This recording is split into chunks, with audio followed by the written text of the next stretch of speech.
আসসালামু আলাইকুম সুপ্রিয় দর্শক। আজ আমরা আলোচনা করব স্ট্রোক কিভাবে প্রতিরোধ করতে পারি। স্ট্রোক রোগের কিছু ফ্যাক্টর আছে যেটাকে আমরা মডিফাইয়েবল ফ্যাক্টর বলি, বা যেটাকে আমরা সহজেই পরিবর্তন করতে পারি, বা আমাদের লাইফস্টাইল চেঞ্জের মাধ্যমে সেটাকে আমরা আটকে দিতে পারি, প্রতিরোধ করতে পারি।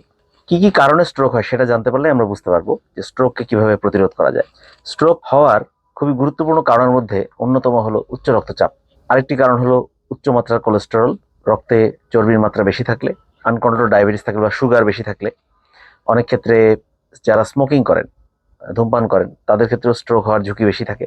নিয়মতান্ত্রিকভাবে চলাফেরা না করা, স্থূলকায় হওয়া, ওজন বেড়ে যাওয়া এবং একটি আনহেলদি ডায়েট, প্রতিনিয়ত খাবার দাবারটা একটা আনহেলদি ভাবে খাওয়া দাওয়া করা, এটাও একটা কারণ।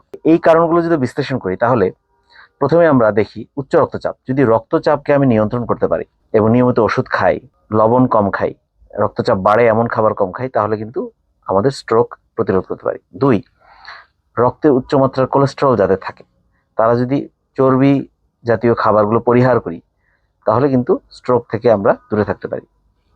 তিন, আমরা বলি ডায়াবেটিস, যাদের অনিয়ন্ত্রিত ডায়াবেটিস আছে বা ব্লাড সুগার লেভেল বেশি আছে, অথবা ব্লাড ডায়াবেটিস হবে এরকম একটা প্রি ডায়াবেটিস স্টেজে আছে, তারা কিন্তু যদি চিনি জাতীয় খাবারকে অ্যাভয়েড করতে পারি তাহলে কিন্তু স্ট্রোককে আমরা প্রতিরোধ করতে পারি।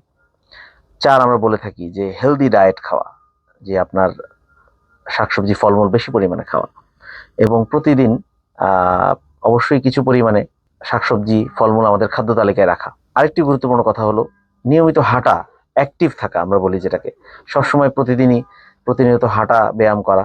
হাঁটলে আমাদের কিন্তু রক্তের চর্বির মাত্রা কমে যায় এবং রক্ত প্রবাহটা বাড়ে, যার কারণে স্ট্রোক হওয়ার সম্ভাবনাও কমে যায়। আরেকটি গুরুত্বপূর্ণ কারণ হলো স্মোকিং বা ধূমপান।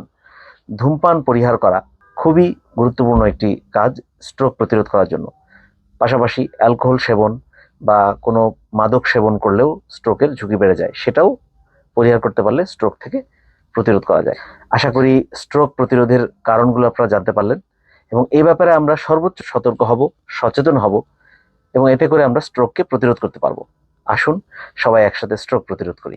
ধন্যবাদ সবাইকে।